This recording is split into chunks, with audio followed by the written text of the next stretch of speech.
All right, well, welcome everyone to today's webinar. We are excited today to be going over a subject matter that's obviously near and dear to my heart, which is my backyard, the state of Michigan. Today we're going to be having as our guest speaker Ken Schlachter, who's our managing director of here at Rainstar Capital Group. My name, by the way, of course, is Kurt Nadervelt. I'm the CEO of Rainstar Capital Group. Our firm is headquartered up here in Grand Rapids, Michigan. We have over 25 managing directors spread out across the United States, across different markets. All of our directors typically have 20 to 30 plus years of experience, either in commercial real estate, merger acquisitions, private equity, or commercial financing. And so, welcome, Ken. How are you today?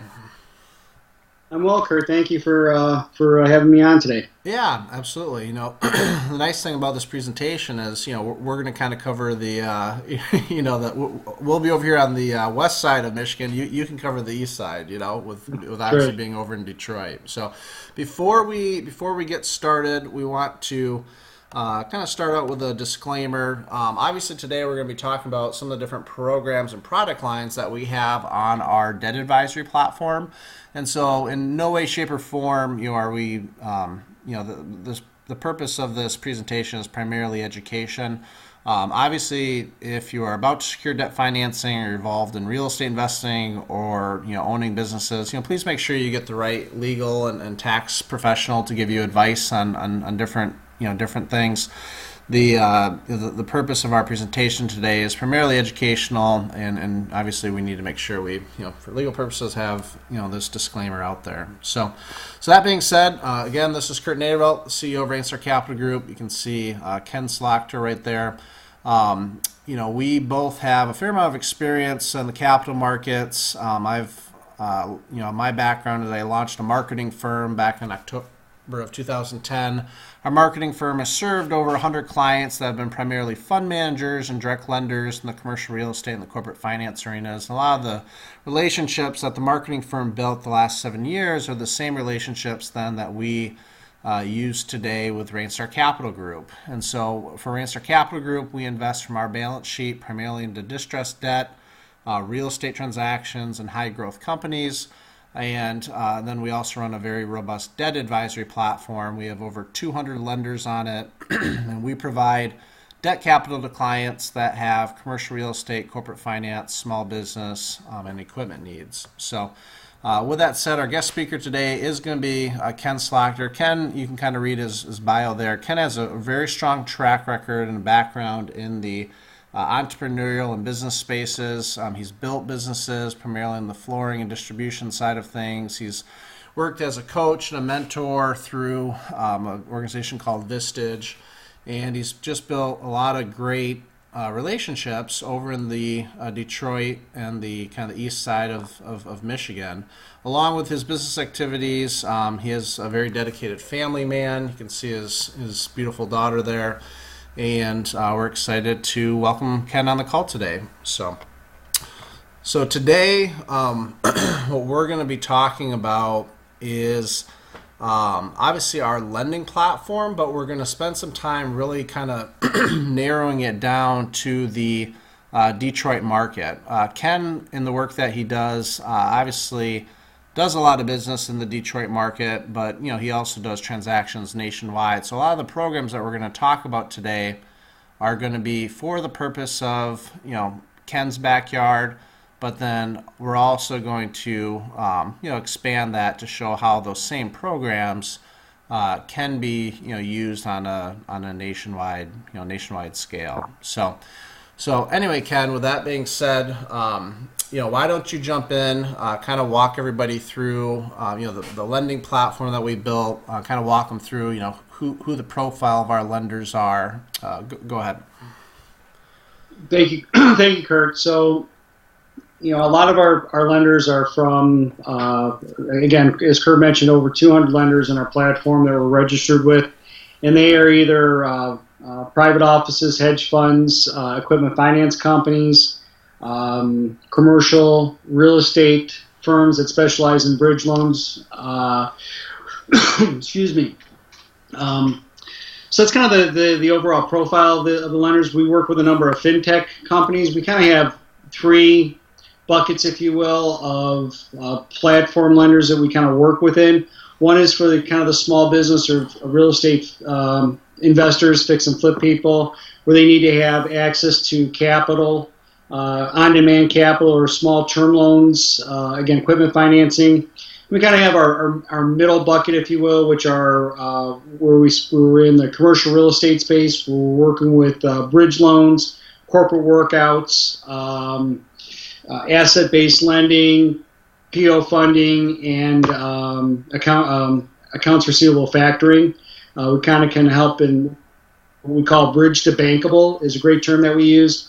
Those clients that are in a space where they are no longer able to work with a bank, or a bank is working them out for whatever reason through their own regulations or banking regulations, whatever the case may be. So our lenders kind of convalesce around that. Sometimes we can put together syndicate deals. We have equipment leasing companies, for example, is companies that are in a situation where they own equipment and they need to take a loan against it. We can do programs where we do up to 75-80% of forced liquidated value of that equipment. Yeah, which is a very very good program. So let's jump back into the programs a little bit. But before before we go into those programs, it's important that everybody kind of understands our platform is primarily built off of alternative finance firms, right? So what we call non-bank lenders. Ken just mentioned a very good point. A big theme that we teach our clients is what we call bridge to bankable, right? And most everyone listening to this presentation knows that obviously, banks are very conservative with their underwriting and their lending, and that can lead to frustrations for the business owner or the real estate investor because capital typically is what holds them back. And so what we teach our clients when they come through the doors is that, very similar to a bank, they're going to look at your cash flow, credit, and collateral. But the important thing to understand with a non-bank lender is that they're going to have much less lending restrictions, right? And so they're going to still rely on those underwriting criterion, but the key really then is to understand which of them they prioritize higher, whether it be the cash flow, the credit, or the collateral. And then, we're always looking at the client and basically identifying how we can put the pieces of the puzzle together, right? So, a client's going to come to us with different variables, and it's our responsibility to identify, which pieces that they have, and if those pieces, mesh up nicely with our lenders program. So that being said, today we're going to highlight kind of some of our top 25 programs that we have, here at Rainstar. And these really are kind of the profiles of the programs that we have. But we're going to talk about them more specifically from the perspective of what Ken is seeing in the Detroit market. And so, Ken, why don't you kind of start off, kind of give us some feedback on what you're seeing in the Detroit market. Is there a lot of growth? Is it still in trouble from the bankruptcy? Kind of give your feedback. So obviously, day in day out, you're meeting with our our banker partners there in town, and our commercial real estate agents and CPAs, and and obviously our business owners and direct real estate investors. So why don't you just kind of give an overview of what you're seeing there, and then we can transition. Tell me when you're ready, and we can transition into the next slide and begin to go through our top 25 capital market programs. Does that sound good? Yeah, perfect. I pulled up a few notes for our meeting today, but as I've worked in my different industries across the years and kind of having a national exposure with companies and businesses across the country over the years. One thing I've always noticed and I've always said is that Michigan experiences a bad economy before the rest of the country, and we experience a good economy before the rest of the country. It always seems like, and just because of the auto industry and kind of where we're positioned, we just always have those ups and downs, right? And right now we're on a rebound. We're on a 7-year rebound. We've had 28 straight quarters of payroll growth for up to the first quarter of this year. Jobs are being created. We have probably 500,000 new jobs created. Detroit, as you mentioned, the bankruptcy was one of the things that needed to occur with Detroit. Detroit continues to enjoy a successful exit from bankruptcy, from the bankruptcy process, and also enjoying a halo effect nationally from those who see the city as a value investment. So I don't know if anybody's familiar with Dan Gilbert from Quicken Loans, for example, or Mr. Illich, who just passed away, who founded Little Caesars Pizza, or Peter Kamanos from CompuWare. There's a lot of businesses and a lot of businesses being attracted into Detroit. Tax bases have been eased up for data centers, for example. Ann Arbor tends to be is growing even more as a data hub. So there's a lot of activity, a lot of good growth in Michigan and Detroit that we continue to see. I was pulling up something for the Detroit Economic Club meeting in the beginning of the year, and it said 69% of those surveyed in Michigan see Michigan as a great state to start or grow a business.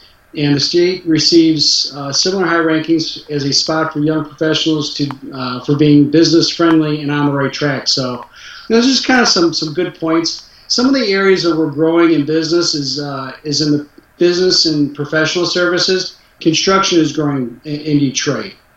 There's a lot of construction, whether it's new homes or commercial buildings that are being created and developed.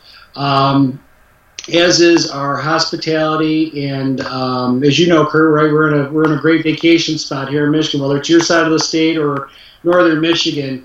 And private education and health services are also areas of growth, which tends to lead to whether it's business cash injection, needing additional business capital, or equipment financing, or what have you. So, kind of gives you an idea of the excitement that we see here in Detroit.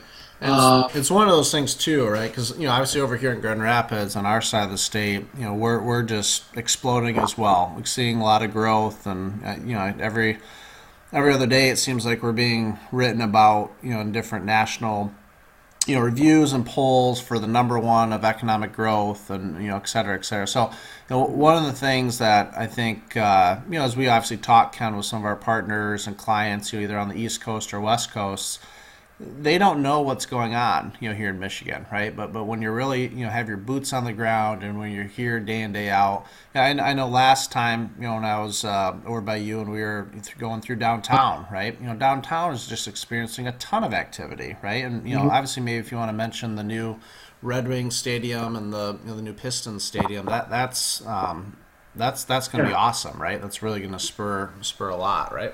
There's a section for Detroit that those that don't know Detroit. Detroit's built on a hub and a spoke system. Detroit was back in the early 20s, and not a lot of people know this, was the Paris of the West, right? So there's lumber barons and stove barons preceded the automotive industry. So the culture in Detroit is from the Detroit Institute of Art or Belle Isle, or some of our city treasures, if you will, have been kind of sitting, I don't want to say dormant, but just been sitting there, if you will. And from the riverfront, which we share the riverfront with Windsor, Ontario, which has always been a great trading partner for us, and there's a lot of activity over the border over the years. There's a main stretch of road called Woodward, and if anybody's seen the Michigan or the Woodward Dream Cruise, that's a main artery that leads out of Detroit. And there's the down.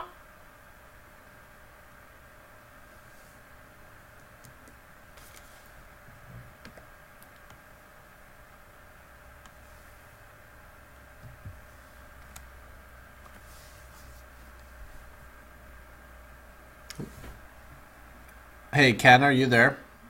I think we've maybe lost Ken here. Ken, can you hear me or not?